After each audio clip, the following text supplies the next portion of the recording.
friends of ours, she's very active in the auxiliary, and we were so happy for her. $4,300. Because I knew it was growing. 43. Yep. But I put aside all that. And I didn't get married. It would be nice. I would like $4,300 as So well. I put aside for, on 5K. Yeah, I and didn't so, even need it. You know what would be nice? so when $4,300. they're What, doing Mr. that, Brown? You know, like now they'll start a new board over there, and there will You'd be all right. Give or take, I'd be Yeah, all right. right with it. Is the higher the jackpot, then I these guess that'd people be come okay. in, and it got to the point that people would come in and just buy the tickets. They wouldn't even play bingo, and they put a nix on that, Well, yeah. and so Tons unless of you no. had Hey, Look at you you. and me Look both. at you. Tons of bought nuts. your card, you could It's buy fancy. tickets. The first time that I got up to preach with this, Yeah. you know, I was like trying to, at least in the office, be low key with it. Scotty immediately texted me and was like, "I see you. I see you with the iPad." I'm like, dude, stop. Just- I'm just trying it out. I'm in the trial period. Just right trying now. to I'm involved. connect with the audience. Gen Z, you see this? You see this? Yeah. You'll need to listen. I'm a guy with a Because I got with an this. iPad, so But if it dies, I don't have any notes. Yeah. So you're gonna go off script. paper won't die. Good morning, everybody. Good morning. Glad to have you. That's all right. It's we got cold outside. people that are online. We got you guys in here. We missed out. Lori was telling me we missed out on our childcare this morning. Whoever was supposed to do the childcare ended up not being able to. So I know that's probably why a couple of our ladies aren't here, because Did they know? she let them know ahead of time. The ones that she assumed would be here, she let them know. Gonna say. Mm-hmm. Yep. So, quick question: did everybody have a good Thanksgiving? Yeah. Very, very good. You say fabulous or sadly? Fabulous. Fabulous. I want to make sure I heard the word correctly. Well, I had a sad part. A lady that I know real well is my daughter's sister-in-law, and she's got this really weird disease. It was so sad because she's so active, Mhm. and now her husband has to feed her. Yeah, that's sad. It was so hard to see her because she's just a beautiful person. Right. Right. Yeah. Well, did all the recipes turn out the way that they were supposed to, and everybody got everything that they wanted to eat? Saying, to each other, because everybody had a part, Mhm. and that one is making something they'd never made, and the other two are going, you know, this is not the time to experiment. You're supposed to make stuff you know. Oh, yes. Don't experiment at Thanksgiving. Or even if you do experiment, make sure you got the standbys. It works good. That's right. That's Yeah, I'm right. expecting this. Went to my sister's And Broken Arrow. uh-huh. Her son-in-law's mother was supposed to be bringing the turkey. My sister was doing a ham. Ariel called Twyla on Thanksgiving morning and said, "I'm not feeling real good. I won't be there. Neither will the turkey." Oh no. So we had ham. Yeah. Okay. Well, that's all right. Was it a big ham That's or was right. it just okay? You know, there's Plenty of food. Yeah, It's just but- like, there's a lot of people that Favorite. there's a lot of people that don't really like turkey, Oh, I love and you don't, do you? No, I do. Okay. I don't know why you Yeah, wouldn't. steak, and it was gonna be at their house, and they had to call it up, and Yeah. everybody was running around Yeah. trying to find a place to go eat. well, there was 22 of us, and everybody Yeah. brings food, Yeah. so there was plenty. Yeah. And Danielle had a good Thanksgiving. She went Yeah. to Jake and Lane's house. Oh, that's awesome. Good deal. They Good throw deal. a good Thanksgiving. Yeah. They go all out with all the things. Yeah. We had, I don't know how many yeah. people Oh, you yeah. ended up having at your house. We had 35. Holy cow. Yeah. Not at our house. Not at our house. But down in Searcy. And I guess, you talked about like you didn't have the turkey, but you still had plenty of food. This is one of those things like they sent out a list ahead of time, like say what you can bring. And they had everything covered. And then there's more cousins that showed up, which we knew that they were coming, but everybody brought something. So it ended up being like this huge conglomeration of food. It's like, this is almost too much. This is Well, because you think as long as somebody we'll have enough, but you bring Yeah. a casserole, that's enough for 4 or 5 people. Right. Like, there's well, always the extra. dessert table was almost as big as the Oh, main my. course table too, because everybody brought something. And so it was one of those things. Like there were people that were in the family that were like, this, like we need to be a little bit more stringent next time about just like, this is it. This is too much food. And I was of the opposite opinion. I'm like, this is great. This is plenty. Like, everybody bring whatever you want. Smiling the whole Oh yeah, holiday. it was great. It was fantastic. The only downside was we really didn't bring that many leftovers back with us. So I was kind of disappointed with that. All that food you didn't have. Everybody else like took it back with them or sent it with somebody else, and You're just too selfless. not as much. I mean, we brought home what was left of Christy's dressing, which you can attest to is amazing. And her homemade mac and cheese. So that will be in heaven. So basically, we I brought back promise what and then Melissa made mac and cheese, and I said to her, please don't make a great big casserole of that, because there's only the 5 of us, because Lauren was with her dad. yeah, And so she cut it in half, Yeah. and it still was way too much. But it was good. yeah. She had a good recipe. So we didn't bring back as much as, like, Christy made a dump cake and she sent it home with somebody else. Oh my. What? Anyway, so she'll make another one at Christmas. It'll be all right. It was a silent ride just home. just a little tear as I'm driving down the highway. Like, hey, we got that dump cake, right? No. So anyway, we're in Revelation chapter 12. Those of you joining us online, feel free to scroll to that. Hope y'all had a good Thanksgiving as well. But we have, Brandon said this a couple weeks ago when we were in here together, we have reached the halfway point. So you have made it halfway through the book of Revelation. Congratulations. Some of you Were we supposed to finish in 3 weeks? That's not the point. That is not the point. Finish in 3 We are halfway through. So there are some that I don't think thought that they would make it this far, or that we would at least. So, just pat yourselves on the back as far as that goes. So we're in chapter 12. We spent the last couple weeks just talking about a little bit of terminology with, tribulation and millennium and the 1,000-year reign and all that kind of stuff, which we're still going to get to some more of that on down the road. But now we're well educated. Yes, but now we know what we're talking about, or at least what the different opinions are ahead of time. So just to kind of get you back to where we were in chapter 11, and really the chapters leading up to it, we've had these 7 trumpets and all this destruction that takes place with every single trumpet that's been blown. The 7th and final trumpet has been blown, and really there doesn't seem to be a whole lot that happened, or not a whole lot of action that's described when the 7th trumpet is blown there at the end of chapter 11. There's just this praise. There's just this song that breaks out of praise to God because the time of his judgment is at hand. So it either causes you to feel like, okay, something big is about to happen, or we've kind of maybe closed this chapter on all this destruction and chaos. Either way you want to look at it, with chapter 12, and again, John's not saying, okay, that's the end of chapter 11. Beginning with chapter 12, like, he's not writing that. We put the chapters and verses in there. So, but there is a kind of a shift. I mean, it completely switches gears, I feel like, for John. And just all of a sudden there's something new that he sees, and he starts to describe that. So that's what we're going to get into in chapter 12. But you want to ask a question first. Now that we're officially done with Thanksgiving, many of us go from Halloween straight to Christmas. I'm a part of that. The people that you were... I wasn't criticizing.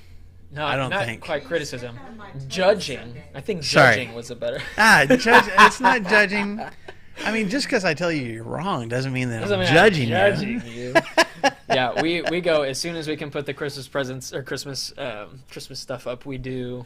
It's as soon as Halloween's over. Like, are you a November 1st kind of person? It's within the first 2 weeks though of November. Anyway, what's y'all's favorite thing to see with your eyeballs during the Christmas season? What brings you joy of things to see? Like either a decoration or an event or movies or whatever. What is it that like? What clothes or at night with the lights out in the room and the lights on the Christmas only? Crackling fire, dark room, but Christmas lights. Yes, I like that. Magical. I like that. I watched Rudolph last night. Yeah. So do you like the Christmas movies? It's a good one. Yeah, and I've been watching them all week at night. Yep. Yeah. I've been watching Yeah. a lot of There's so many. Yeah, You some could of watch. them are the same. Yeah. Yeah. That's what gives me. I was telling Christy joy. that. Lights. Is that a thing? Do y'all go around and It's like a couple of neighborhoods that you would kind of know or assume would have. see? When I was a kid in Cool Fort lights. Smith, that was one of the things we did every year. At some point, we'd just jump in the car and just drive to Yeah. different neighborhoods that we knew would have, lots of Christmas lights to look at. When the kids were little, it was always Chateau Terrace. Mhm. Where Mom Yeah, and yeah. Dana lived, Yeah, because they had a theme. And, yeah, And it was, Theme. we have to go. yeah. The see whole it. neighborhood would do. Is the theme not just Christmas? Well, Yeah, like, but one year it was like all reindeer. One year it was Oh. all angels. Every place that decorated it was that theme. mm-hmm. That's crazy. Yeah. And then they're using, Yeah. I don't know if it's still a theme or not. Yeah.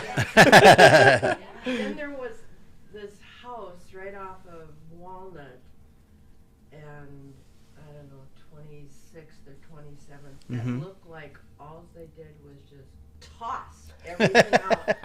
There were strings of lights that were just looked like they were tossed on Yeah. the roof. Yeah. It reminded me of Christmas Vacation? Yeah. Yeah. Only without any plan. Yeah. But there No, was I've I've seen houses like that. Yeah, where it looks like we call it they just vomited Christmas decorations out, and it just whatever. I've seen Just throw it out there. something There's recently. no rhyme or reason to It's it. the people that don't really want to do anything, but so it's like one strand of Christmas lights, but then half of it is coming from the top down to the bottom, and then they have like a Grinch that's holding, like he's pulling down the lights. And I was like, oh, very like I don't really want to do anything, but that's creative. Yeah, I can make it look like Yeah. it's being torn apart when really I just didn't want to do Yeah. anything. Well, really, I just bought one string of Christmas lights. That was it. So, Anybody else? What do you see, or what do you want to see? where's the joy come from? I think so. Yeah. Yeah. Because my neighbors, they've since moved, but I mean, and it would be on the radio, and people drive up and turn the right station on with the music. Mm-hmm. I mean, Mhm. it just went so, and they've moved, and I miss that. Yeah. Yeah. It's Yeah. great. I think, at least for me, it's like a conglomeration of a couple of things. Like whenever it snows and you've got the Christmas lights, the crackling fire, something about all of the lights being off except for the tree, like twinkling. I remember going and sleeping underneath the tree when I was a kid just because it was like, this is magic. The Christmas movies, all of those things, the decorations on the houses and everything. And there's just something that I expect and I want to see every year because it gives me joy. And so instead of reading 'Twas the Night Before Christmas, I thought it would be a good idea for us to read chapter 12 of Revelation. Yeah. Because, Are you gonna turn it in? no, Before Christmas? this Not going to turn it to This is the Christmas story. Yeah. Yeah. But, well, no, I won't share that. Let's start in, Just start with verse let's 1. start in man. verse 1, and we'll just go through the first part here, okay? All right, chapter 12, verse 1 of Revelation. A great sign appeared in heaven. There was a woman that was clothed with the sun, with the moon under her feet, and a crown of 12 stars on her head.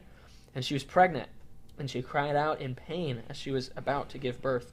Then another sign appeared in heaven, an enormous red dragon with 7 heads, 10 horns, 7 crowns on its head, and its tail swept a third of the stars out of the sky and flung them to the earth. And the dragon stood in front of the woman who was about to give birth, so that it might devour her child the moment that he was born.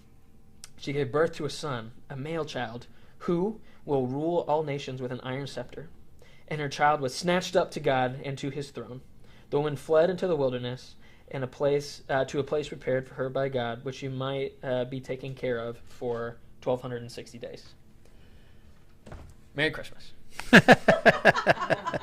So I'll tell you one thing that we do not see this time of year is I have yet to see, oh joy, that's correct. Yeah. I have yet to see in any of these decorations a large dragon looming over a home with a woman that is about to give birth. Okay, Yeah. we're talking in the position ready to go. And the dragon is staring down ready to devour this Could that be your baby. project for next year? You know? I'm thinking we had at least 2 different little nativity sets in our in our house. And I'm thinking, You just get it totally a 7-headed dragon, put and, it right there. and put it there. And Yeah. put it there. So this is not something that we see at Christmas. Now, we can all kind of, I mean, we can see a couple of things here, but this is really weird. So just like Marshall said, we're kind of, John is like switching gears a little bit. We're talking about trumpets, angels, end times stuff. And now all of a sudden we're taking a jump back to the most important, well, I mean, arguably one of the more important moments in history whenever Jesus Christ the Savior was born. Mm-hmm. And we'll kind of get to how we can see that and stuff too. But so there's lots of, and Marshall can talk about this a little bit too. There's lots of details here, and we only read half of them, right? There's, the rest of the chapter 2. There's lots of details that you can kind of speculate with this large dragon, 7 heads, horns, crowns, a tail that sweeps. There's lots of stuff here. So there's lots of speculation, but almost all scholars are talking, or that think that this is about Jesus' birth, and not about. It's kind of like the physical birth that's happening, right? We read, Matthew. What is that chapter? Is it 1? It's Matthew chapter 1 and 2, and then Luke chapter 1, 2, and 3 about this beautiful moment of an angel coming to Mary, and then Mary telling Joseph. Joseph wants to divorce her quietly. Angel comes to Joseph and says, no, you need to stay with her. And then there's this census that needs to be taken, so they have to go to Bethlehem. They can't find a spot. And here's this beautiful, we're going to talk about it on Sunday, this beautiful moment in a stable with the manger and the baby. And there's a soft glow, inside of the stable, and the gentle cries of this little baby. And then there's this murderous tyrant who wants to destroy all the babies, and so they have to flee to. We know these stories, and all those things are happening physically. I think what John is getting at here is, yes, those things happen physically, but this is a parallel story of that's what's happening physically, and this right here, chapter 12. This is the Christmas story that's happening behind the scenes. Mm-hmm. So this is everything that's happening spiritually or in the heavenly realms. So both of these things are true, but this is what's happening in the realm that we can't see, which is pretty intense. So I don't want to get too this isn't our typical Christmas scene underneath the silent night and away in the manger. There's a murderous dragon that's leading a ferocious battle, which we're going to read about in just a second, and it shows the gravity of God becoming man.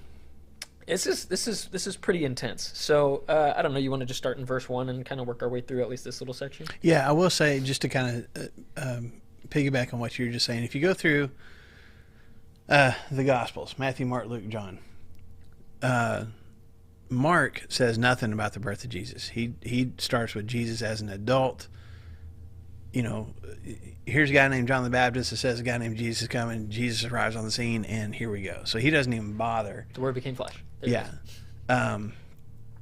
With Matthew, you got a little bit more on the Joseph side of things, and then the Magi that come and stuff like that. With Luke, you got more of the Mary side of things, both being accurate, but just different, details of the same story. With John, even in John's Gospel, same guy that wrote Revelation, same guy that's seen all these things, when he writes his story of the life of Jesus, when he talks about the birth, even in his Gospel, he doesn't talk about the physical part of it. It's all about light. It's all about we're in darkness. You got the Word. It becomes flesh. It becomes one of us. There's much more, from John's perspective, much more emphasis on the spiritual aspect of Jesus coming into our world. Not that Luke and Matthew are absent of that, but John doesn't even bother with, he doesn't even talk about Joseph or Mary or Bethlehem or any of that stuff. Okay, so I think it's significant, at least me personally. I think it's significant that John, again, as he's being shown these things by God, there's still this aspect of, as you were saying, like, yeah, Jesus arrived in this world, and yeah, there's the census and the Bethlehem and the manger and all those things, but here's the spiritual side of that. Here's what's happening outside of our physical, what our physical eyes can see, that is having as much or more impact the physical part of the story. And that's kind of tough for us to do because I don't know about you guys, but like it's hard for me to like, oh, this is what's happening spiritually. I mean, think about just all the things that are happening today in our world, but I'll push that aside and like, think about like World War II. And for us, it's a lot easier to be like, okay, we can see now, this is where the darkness was. This is where evil was happening. But it's easy for us to put, well, the problem is Hitler. The problem is the Nazi powers. The problem is the Axis. And to see all the physical stuff that's happening, the bad stuff. But now, almost 100 years later, which is crazy, almost 100 years later from that, 80 years now, we can see here's some of the darkness that was happening, the darkness that led up to that, and you can see kind of the spiritual stuff behind those things. And so John is like, hey, here's what happened physically. Let's peel back the curtains and see what was really going down in the heavenly realms at the same time. Yeah. And it's important for us to know both, because it's important for us to know the physical part, to see, wow, here's the person of Jesus, the way that Jesus fulfilled all of these prophecies. But John's like, hey, don't forget that and we're about to read too about this war, there's some intense stuff that's going on behind the scenes. And I mean, nothing more intense than a giant dragon about to devour a woman, literally giving birth in the most vulnerable state. Yes. Okay, so kind of going back to it, he completely switches gears. Here's all these trumpets. Here's these two witnesses that we still haven't figured out who they are. Here's this final trumpet. Here's all this destruction, chaos. Okay, now I see this over here, and it's like it's going backwards in time. I don't think, although there's some people that think this is still future facing. It seems like he's going back in time with this vision, or with this vision that God's given him.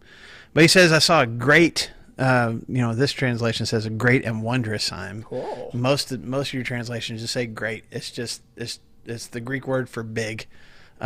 So probably not this, it's not necessarily, hey, I saw this 3-story screen with, it's just, this is significant. I saw the significant thing that happened. And he introduces us right here to 3 characters. We're going to find out a 4th one in a second with a guy named Michael. But we see a pregnant woman about to give birth. We see this dragon, and we see this baby. Okay? So you got a pregnant woman, and she's clothed with what? She's clothed with the sun. She's either standing on it, or the moon is, if she's ready to give birth. The moon is under her feet, whatever that means. And then she's also wearing a crown. What's significant about the crown? It's not a real crown. Well, what does it have? 12 stars. 12 stars. Okay, right? Yeah, a crown of 12 stars on her head. So we've come across the number 12 before. It's significant, right? There were 12 tribes of Israel. There were 12 apostles. 12 is a significant number. So she's got this crown. Now, I guess John sees her, I don't know how graphic this was, but she is it's pretty laying there about to give birth. In verse 2, it doesn't say she's very pregnant. I'm going to put that word in there. She's very pregnant because he's crying out in birth pains. He's seeing it happen. Yeah. At least watching. About to happen. Yes. But then you get this other creature that shows up, this dragon. What color is the dragon?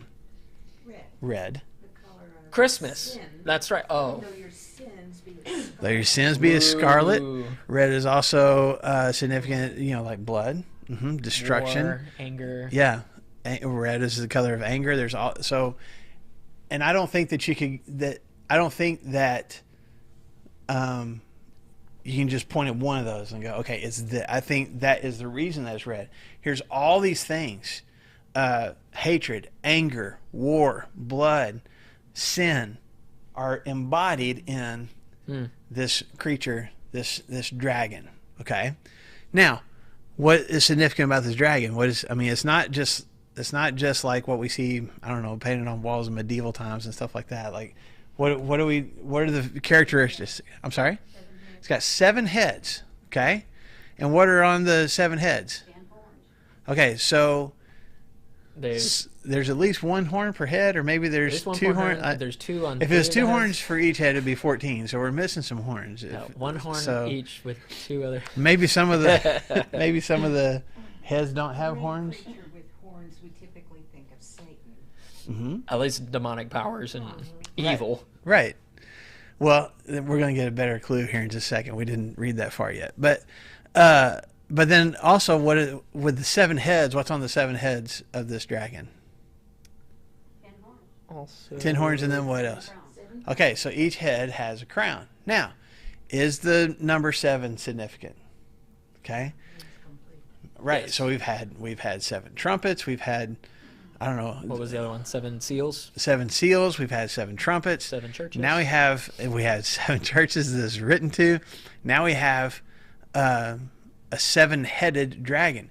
But all the things, as far as the number 7 to this point, have been, something that God has ordained, and it's been the sign of completion,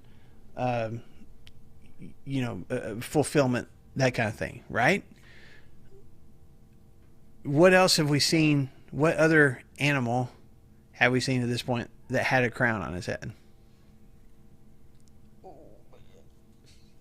There was an animal in Revelation. Yeah. I don't remember. Right. Now I'm going to have to go back and check, make sure I didn't say the wrong. No, I thought, did the lamb have a crown? I thought the lamb had a crown. He did. Now I'm going to have to go back and look. Maybe I'm wrong. That's not it. Well, I would know. I know. Uh-huh. Scroll in the lamb. A lamb. with Yeah, the the lamb. It doesn't say the lamb has a crown though. That's in chapter 5. Yep. Okay, no, the different writers, there's different writers that were given a crown. Anyway, yeah, back in chapter 2 or 1, we see Jesus depicted as having a crown. Anyway, the reason that I bring it up is because there's this even with this dragon that has a representation of things that are evil, things that are opposed to God. It's almost like if 7 represents a God-ordained completion, right? You got the dragon that has 7 heads. It is as if it is, and we're going to find this out later when the dragon has some other things that it does and some beasts come out along with it. It has at least some power and authority, obviously, and is almost, can I say, mimicking Yes. having complete authority, even though it doesn't. A But crown he is a still sign, thinks- Yeah. He still thinks. right? And trying A to crown convince is a us. sign of authority. You got 7 heads, 7 crowns. So this dragon has a representation, and maybe in his own mind has complete authority, complete power. We're going to find out that it doesn't, but it has that. It has that depiction. It has that, maybe even that belief in itself. Does that make sense? I don't want to stretch. I don't want to read too much. Yeah, I don't want to read too far into the text. Even when the sin, he convinces us in our mind, he's in charge. Right. Number one, listen to me. Quit listening to what you're, listen to me. And you can't. I find that out when the devil, he wants to intervene when you're praying even. And Yep. Well, I'm in charge. Quit. Right. Jesus even calls Satan the father of lies. Right. Yes. Right. But it's also a recognition that, does Satan have power? Well, no, See, he does. yeah, Satan does have power. Does he have more power than God? No. No. But does he think that he does? Yeah. I And think you so. sometimes He has the power. we think, I talk to teenagers about this all the time. I think a lot of times, and we do this subconsciously. We put God and Satan, like it's the black and white, good and evil, right? We put them on They're on evil, right? the same playing On field. even, I said. And so we've got. Mhm. I mean, at least for me, I think sometimes I give the devil too much credit. It's like, oh, I can't overcome this struggle or this temptation or this compulsion or something. Like I'm just too weak. And I mean, what we're about to see here is that, I mean, Satan, he does have power, especially here, and authority. that God has allowed him, but man's on a short leash. Right. That's what I'm trying to get at is like you read through other scriptures, God definitely allows Satan to have power. There is power and there is authority even in this world. That God allowed, like he's called the prince of the air. He's called the prince of this world a couple of times in scripture, right? When he's tempting Jesus, what's one of the temptations that he gives Jesus?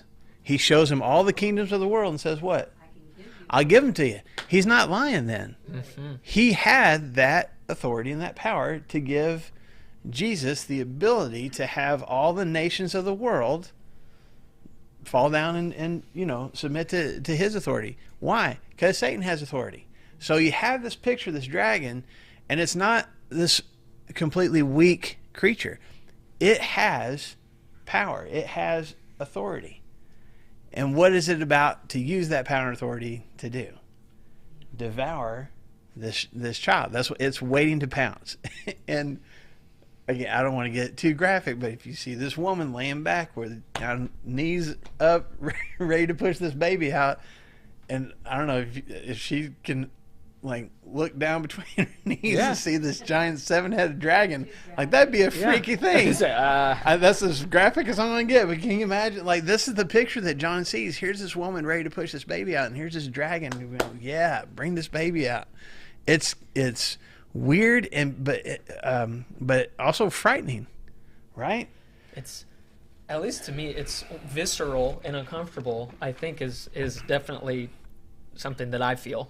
And also, like, this doesn't make me be like, man, God is so powerful, right? Like, here's this. I mean, who's going to win in a fight? The moment when a woman is most defenseless, whenever she's giving birth, there's not even a thought in her mind of that. How can I fight back? She can't. There's no possible way. And this enormous dragon that in the next verse has a tail big enough to sweep a third of the stars out of the sky, looking down murderously. This is why we don't see this in Christmas, like as we're driving around seeing. Because number one, I think the cops would be called on that particular house. But like this is so. I mean, number one, this is so God. Because this is his plan. Look at this giant murderous monster that's looking to devour. And look at this little defenseless baby and mother that conquers. That's crazy. Yeah. And that's God, and that's Jesus, and I love it, and I'm confused by it, and it's amazing. So we got this pregnant woman giving birth. We got this dragon. Then she gives birth to this baby. And what does it say specifically about this baby boy? Well, first of all, it's a boy. He's to rule the nations with a rod of iron. Okay, rod of iron or iron scepter is what my translation says. Okay, from the Psalms. There's a similar verse. You may have a footnote there for Psalms chapter 2 and verse 9, where David is writing the song to God and talking about nations rebelling against God. But here's what God is ultimately going to do. God is ultimately going to send someone who will rule with an iron scepter. It's a symbol of power and a symbol of authority. So here comes this defenseless baby, but this prediction is made, but this baby is going to rule, is going to dominate, is going to have ultimate power over all the nations. But as soon as that baby comes out, what happens to it? Snatched up. Okay? And that, again, I don't know what that looks like. I don't know if an angel came and snatched it up. I don't know if it just got sucked up. I have no idea. But it just gets taken up to God and to his throne. The Greek word for there that we translate as snatched up. Good question. I don't know what it means. To take by force. So this is not just a baby kind of levitating, floating away. It happens quickly and with speed, but also with determination. Intention. I'm deliberately taking this deliberately taking this baby away immediately, so that whatever this dragon is ready to do is not going to be allowed to do it. Okay? So the question becomes, first of all, who is this woman? Who is this woman that's giving birth to this baby? Mary. Yeah. That's one opinion. Okay? That is Mary, because Mary gave birth to Jesus. And if this is Jesus... This is a Christmas story. If we're seeing this as a Christmas story and Satan getting ready to devour baby Jesus, and then this has to be Mary, right? And it also, well, because what happens after the baby's snatched up? What happens with this woman? Yeah, she went into the wilderness. She was in the wilderness. 3.5 years. Okay, she goes into the desert for 3.5 years. Okay, 1,260 days. Remember, we talked about that a few weeks ago. Revelation bounces back and forth between 1,260 days, 42 months, and 3.5 years. Plus, there's times, and half a time. So there's all these different ways to describe 3.5 years. Linda's just shaking her head. Y'all just tell me what to think. Anyway, this woman goes into the wilderness. Now, did Mary go into the wilderness after she had Jesus? Well, Kind Well, of. they weren't home. They Yeah. traveled. Yeah. I mean, they were in Bethlehem. they did have to flee to Egypt. Okay, so there is kind of a flight because what is happening Oh, to the babies? They're being killed. the Because Herod, this is in Matthew chapter 2, Mhm. Herod is worried about this Messiah, this king that's supposed to come and rule with an iron scepter. And the Magi come and say, oh, he's been born. And Herod is thinking, there hasn't been a birth in my house. Who is it? Like somebody's going to overthrow me and overthrow my family? I want to kill all the babies to make sure that doesn't happen. An angel comes and warns Joseph and Mary they need to take off. Where do they go? They go to Egypt. So is That's Egypt that in the story, wilderness? No, but you got to kind of get through the wilderness to get from Bethlehem to Egypt. So, Yeah. so could it be Mary? Could sounds be. great. Okay. Here's the problem. Oh no. Here's the problem. We haven't gotten there yet, but in verse 17, it says that the dragon ends up waging war against this woman or against the rest of her offspring, and that describes the rest of her offspring as those who obey God's commands and who hold to the testimony of Jesus. Did Mary give birth to the rest of Christianity and to all Christians and all? No. So Remember, there's a these problem are there. At least he gives us verses 1 and 3. He says a great sign, Yes. right? So not this is what happened, but like here's the as you're driving to the Grand Canyon, you don't stop at the sign. You realize that the sign points you to something else, Right. because that would stink to drive all the way to the Grand Canyon and stop at the sign, take a picture, and say I went to the Grand Canyon. The sign here, right? He's deliberately telling us. Now I saw a woman, and he says, now this is a sign. Okay, so remember, this is imagery. I'm talking about images, not necessarily one particular person. So does Mary fit this description? Some. Parts of it, for sure. Kind of, yes. But are there... It's like a yes and. Are there Yeah. other things that could also fit into this? Yes. So another opinion is that, and this has become very popular even more recently, is that it's the church. Because the church is what Satan continues to wage war against. Matter of fact, there's a very famous theologian, I guess, for lack of a better word, back in the 1800s. His name was Matthew Henry. Wrote lots of commentaries on Scripture. Very, very smart man. And he said he believed it as a church. And he said you got this woman who's clothed with the sun, which represents righteousness. Having the light of Christ. She got the moon under her feet, which which represents kind of the world that she has authority over, and Christians are depicted as the ones who ultimately will reign over the earth. Okay, she got a crown of 12 stars, which is the doctrine of the 12 apostles, the teaching of the 12 apostles, and she goes through a bunch of trouble and trial and pain, which the church has done over the years. Okay, so there's a lot of people that look at this and say this is Satan attacking and trying, because she goes off, into the wilderness, but Satan continues to wage war against her. Satan continues to wage war against the church nowadays. So it's the church. Problem with that is, the church isn't what birthed Jesus, and technically Jesus is the one that created the church. Confirm that. Right. So it doesn't make sense for the church to give birth to Jesus. Yes, ma'am. Well, you're correct on not to Jesus, but Mhm. how many people has, quote, the church given birth to Mm. as a child of God? Mm-hmm. I almost wonder, it makes more sense to me to like mix the images. It's like it's Mary all the way until a point when it's the church after that. And I don't think that that's correct. Yeah. But it makes more sense for me to think about it that Well, way. but the other problem is never anywhere else in Scripture is the church ever compared to the mother of Christ. Bride of Christ, yes, Yeah. multiple times, but never as the mother. So it just doesn't quite fit. Okay? Yes, ma'am. Did John understand what this, did he know what this? Well, meant? yes and no. And we're going to find out because we haven't read completely through it. And, the question is, did John understand what it was that he was saying? I think that, I know. There's some of the stuff that John didn't understand because he asked. Yeah. And was like, what does this mean? And not just here, but like other places in Revelation. But I think there's some other John's like, oh, I know exactly what this means.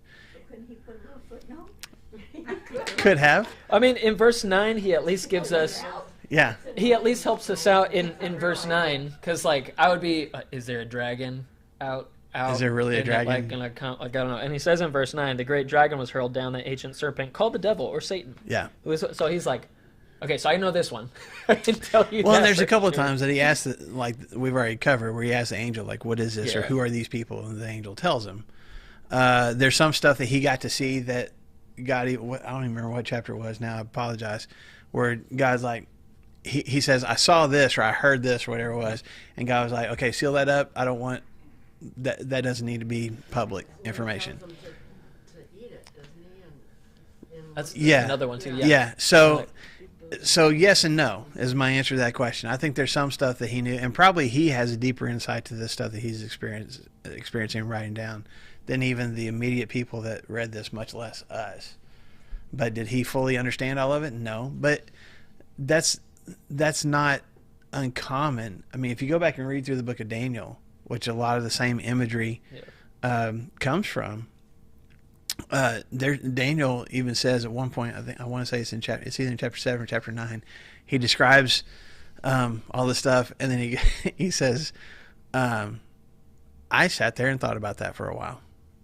And then he goes on to the next thing. And like, I don't know that Daniel ever fully comprehended everything that he was seeing either. And then sometimes he passes out. He's like, oh man. Yeah. Like, So I think there's some of this that they just want to write down. Like, this is what I saw. Do I fully understand it? No, but this is what God, shared with me. Yes, ma'am. Kind of like our dreams. I mean, I have some pretty Yeah. weird dreams. For sure. And where did that come from? Yeah. And I couldn't figure it out. Yeah. I mean, and you write it down, and and I it's write it down, and I'm thinking, oh, well, maybe because I did this or went here, and memory is adding to it. Yeah. and God's giving it to him. It's not like all of this is, and this is in the Bible-inspired scripture, so it's not like all of this is kind of frivolous writing, and all. It all does have meaning and everything. It's just, if we can understand it, it takes us many, many steps to get there. Right. So the other option, I'm not trying to belabor this point too Mary, much, but the other option The church. is either Mary, the church, or it could be the nation of Israel. Okay, God's Covenant chosen people. people, God's kingdom leading up to Jesus. And there's a couple of things about that. Like, I mean, if you wanted to kind of make this analogy, back in Genesis, in chapter 37, there's a kid named Joseph. If y'all remember anything about Joseph, he was one of Jacob's sons. Technically, He has dreams, and one of the dreams he sees his brothers represented by stars, sees his father as the sun, his mother as the moon, and they're bowing down to him. So there's a little bit of the same imagery there with this woman who's clothed in the sun. She's got the moon, got the 12 stars. So it's a little bit of a stretch, but you kind of make that connection. But even more than that, you've got Israel as God's chosen people, as a kingdom, who eventually gives birth to the Messiah, has this special connection with God, goes through lots of trouble. Read through the Old Testament. How much trouble did the people of God go through? A lot of it they brought on themselves, but not always. And they were oppressed, and they went into captivity, and they came back, and even leading up to Jesus' time, there's the Greeks that came through, and then the Romans that are now in power, and they are making life very difficult for God's people when Jesus, shows up. So when it talks about she's screaming out in the pains of childbirth, she's struggling as she's getting ready to give birth to this Messiah. And then in Romans chapter 9, I want to turn to that one. I should have bookmarked it. Romans chapter 9, verses 4 and 5. This is the Apostle Paul talking about Israel, talking about God's people. He talks about in verse 4, Romans chapter 9, the people of Israel, theirs is the adoption of sons, theirs the divine glory, the covenants, the receiving of the law, the temple worship, and the promises. Verse 5, theirs are the patriarchs, and from them is traced the human ancestry of Christ, who is God over all, forever praised. Amen. And if you read through, the genealogy that Matthew lists out in his story of Jesus in Matthew chapter 1, it's, Abraham down to Joseph. So you could make the analogy that this is talking about God's people leading up to the arrival of Jesus. And even after Jesus is born, if I can call it the nation of Israel, the Jews are still there, right? They're still a nation, and they still continue to have problems. And they, if you want to get into it, even further, if you want to get into the destruction of Jerusalem and the scattering of the Jewish people from Judea by the Roman Empire, they, are scattered out to other places. They kind of run and hide for a certain amount of time while all this war and destruction is taking place. So, for me personally, I don't know which one. We have not even talked about Revelation 12 before this morning, so we're finding out what each other think about this too. At the same time, you guys are. I lean towards just being Israel. For me, it makes the most sense. I understand, it makes sense about it being Mary because she was the one that actually physically gave birth to Jesus. So I get that. But I see this as a image of God having this connection with his chosen people, that's who the physical lineage of Jesus, that's who that came from. Yeah, I don't know. I would say the both and. I don't think. Well, it is the church too, but I think that mostly Mary and Israel, because Mary, coming from Israel, I think both of them together. It's like we're talking about Israel as a whole, but then here's this singular lady that gave birth to the Savior, and then continuing on with the Israel story. Yeah. So, any thoughts from you guys? Besides just utter keep confusion. Okay. Okay. Why would it be Israel? Why would it be Israel? Yeah. Because part of it's they're already not. Because Christ, they're no longer the chosen people. Mm-hmm. Right. So if we're going back, remember chapter 12, if we're talking about the Christmas story, is going back to the birth of Jesus, right? So This is before. Mm-hmm. right. Yes. Yeah, so that's kind of before that. And leading up to, remember, Israel at the beginning, this is God's chosen people. Out of all the peoples in the world, God chose Abraham and then the family to follow to be his specific people. So the male that was, the baby that was born, is that Jesus then? We believe so. Okay, so it's telling Israel. Jesus came from you. Yes. Oh, okay. Jesus And- was born from you. And that's where I double down with, here's all of Israel, and then here's Mary as the specific woman, although the woman of Israel, the family of Israel, here's a specific woman that gives birth, and then moving so it forward is from Mary. there. So It That's is. not hard. Yes. Mary I think yes. Jesus altogether. The church. It's Right. Mary, Israel, the church. Could be. I don't think it's. Little bit of each. I don't think it's the church. Mhm. Oh, okay. I don't think it's the church. I think it's taking the story of what happened with Mary and using that as imagery for Jesus came through and was birthed out of the nation of Israel. The Messiah came from Right. Israel, from God's chosen people. Or is it telling the Jews, the Israelites, that they're no longer, that this birth changed? It will. Yeah, Yes. I don't think so explicitly here, as much as just like the Messiah has come, and he's come from this family. It's like a heads up. Yeah. Yes. This is And- what happened. We're going to tell you something. Right. You It's might not like this. and it is kind of confusing, even more so because again, we talked about this at the very beginning of the study. John does, and these images do bounce back and forth in time. So there's been stuff leading up to this that you're like, okay, these are not. We have the nation of Israel, but they're not singularly God's chosen people anymore. Now the church represents God's kingdom and God's chosen people. So we've seen some imagery for that. Now we're going back again to Pre that. the arrival of Jesus. So we've already seen Jesus reigning. He's the Lamb. He's opening seals. You know, we're already seeing that. And now we're going back to when he showed up in the first place.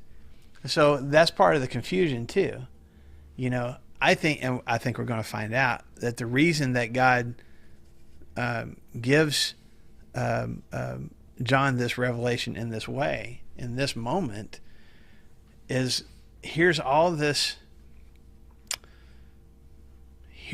destruction that is coming because of these seals and because of these trumpets. Here's God saying, I am now going to give people the consequences for their choices and their actions, including the Jews in Israel. Okay? Now, in the middle of all that, it's not necessarily hitting the brakes, but just going, let me go back and explain to you, maybe give you a clearer picture as to why the destruction that is happening is happening. Here's the reason why. Let's go back to when Jesus showed up in the first place. We had the nation of Israel. We had God's chosen people. The Messiah came from them. And that was a plan from the beginning, from the garden. Mm-hmm. And Satan, throughout the Old Testament, has been working against God and working against God's chosen people. And he's used he's tempted them through their own desires and actions, and he's also brought other kingdoms to war against them. They've had problems and struggles all through history, right? We would agree with that, till we get to Jesus.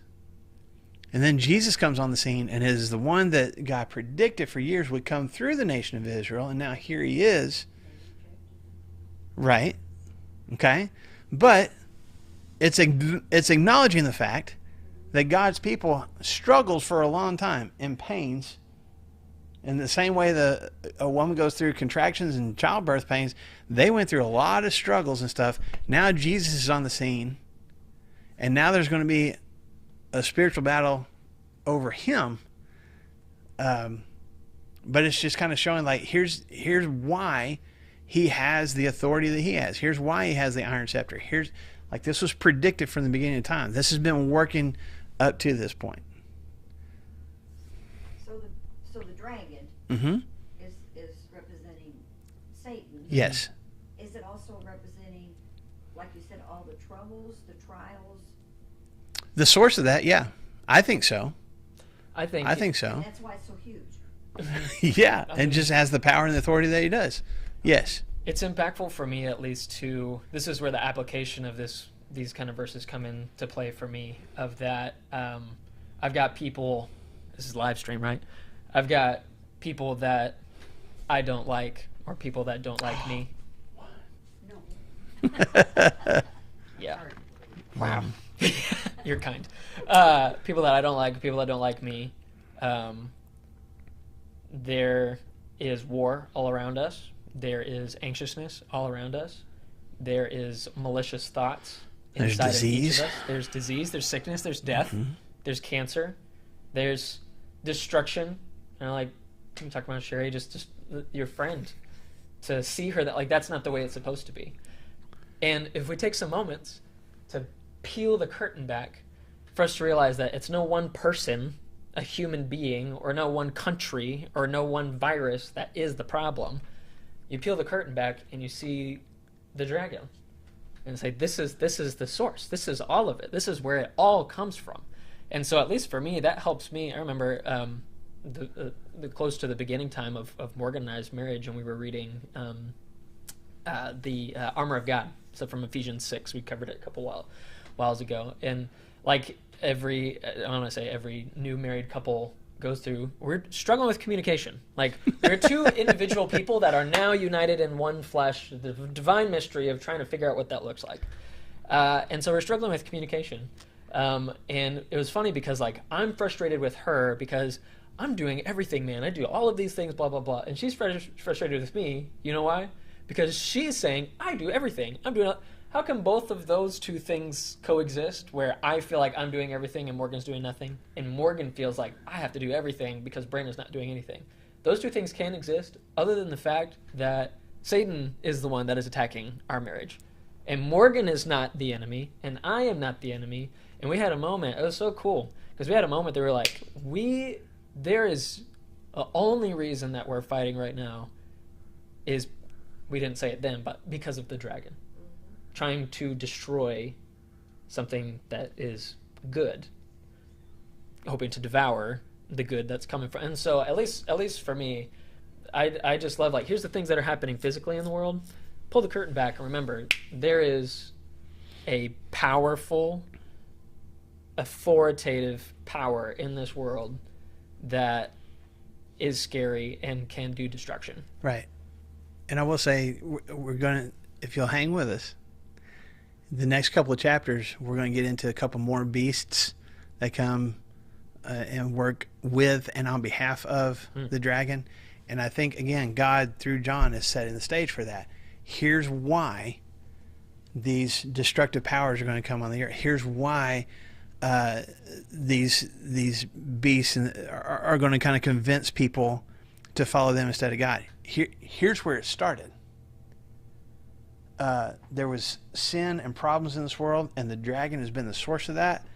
And now the Messiah has come. Woo! And he is going to have this little defenseless baby is also going to rule with an iron scepter. And he's going to have more power and authority even than this dragon. Well, if the dragon knows that, what's the dragon going to want to do? You got to nip him in the bud. Yeah. Destroy him. And he gets snatched away. So if I can't destroy him, what do I got to destroy? Destroy everything else that he is going to end up reigning over. So it's God pausing before I show you what the dragon and these other beasts are going to do. Let's get back to the beginning. Why is he so angry? Why is he doing what he's doing? Well, because this is the way it's always been. There's been sin in the world, and he's been causing problems. He's been causing pain. And my son came to put all that to an end. And that will happen, but there's still going to be problems leading up to that. Yeah. Leading up to that time. Mm-hmm. Yeah. Yeah. So real quick, we're pretty much out of time, but we need to. Can we read these last three verses? Yes, at least 7 through 9. Yeah. Okay, this is whenever Jesus comes in on the scene, snatched up. Okay, and the woman goes out in the wilderness for however many days. Yeah. It says war broke out in heaven. Whoa. I don't know. I think it's heaven being like peace and joy and happiness. Yeah. In the heavenly places, there is a battle of both sides. The dragon leading the charge on one end, and the Godhead, 3 in 1, leading the charge on the other side. And Michael, one of the archangels, this is one of the commander-in-chiefs. I guess he wouldn't be the commander-in-chief. I mean, he's an authoritative angel. Michael and his angels fought against the dragon. And the dragon and his angels fought back. In my mind, they've got swords. I don't know. Like, yeah, it makes it more. I'm picturing the fantasy worlds that are, I don't know. It's helping me. Verse 8, but he, meaning the dragon, was not strong enough, and they lost their place in heaven. The great dragon was hurled down. I love this. The Greek word for hurled down is bounced. Boom. Bounced out of heaven, that ancient serpent called the devil, or Satan. That's the Greek and Hebrew words. for who he is, who leads the whole world astray, and he was bounced to earth, and his angels with him. That's awesome. That's awesome. Yeah. That's the good stuff. So and we're going to end class right there today with the good stuff, right? I will say this. There's a few of y'all that went with us last year to the Sight and Sounds Theater in Branson, or maybe you've been there before. Maybe those of y'all watching online have been before. But that when they do the story of the birth of Jesus, the nativity, when Jesus is actually being born, like obviously you don't see that, but they got a stable and you hear Mary crying out in pain and all this kind of stuff. But they have these actors, on cables, but they're, it's good and evil, and they're like flying across and hitting their swords against each other and all this. I guess the one that's supposed to be depicting Michael hits this evil guy, and he starts doing backflips back, across the sky and back off the stage. So that is their depiction of what John describes here. If you go through the Gospels, if you go through Matthew, Mark, Luke, and John, none of those talk about that. But John here says, listen, when Jesus came, there was the stable, there was the manger, there's all those things that we see around the nativity scene. In that sweet, defenseless, innocent moment where whoever the animals and Joseph and Mary, and I guess when the shepherds showed up, were just like, as they're viewing this moment of pure innocence, there is a battle going on that we can't see. A huge battle that's going on. And Jesus, in this little baby form, is like the nuclear bomb, or is the front that's the spearhead of all of the, like, in this baby. That's so cool. Right. He's like, this is the death blow to Satan, is this little baby born. Little baby boy being born. So this, and so Satan loses. Satan loses because Jesus arrives. Bounced and thrown to the earth. And we're going to go on and see, like, the dragon keeps fighting from there. We're going to talk about that next week. But just, as we're singing our Christmas carols here in December, just recognize the spiritual power and the magnitude, the spiritual magnitude of what it is that we're singing about and celebrating. And I don't know that we need to write any songs about red dragons or anything like that, but just every once in a while, I just kind of picture in my eyes, like, just the power of what happened when Jesus came. Not just to connect with us, but to defeat this centuries-long power of evil in our world. And it happened when he showed up, and that's pretty amazing. So I think we need a couple songs. Maybe so. Like, Any songwriters want to come up with that? Red Dragon and the War in Heaven. Anyway, that's where we'll pick up next week. So we'll see. The dragon is not going to be happy they got hurled down, and he's going to keep fighting. So we're going to talk about that next week. Thank you, guys. I'll take Appreciate it. Rap. Yeah, let's do a rap. Hey, let's do it. I'll find some.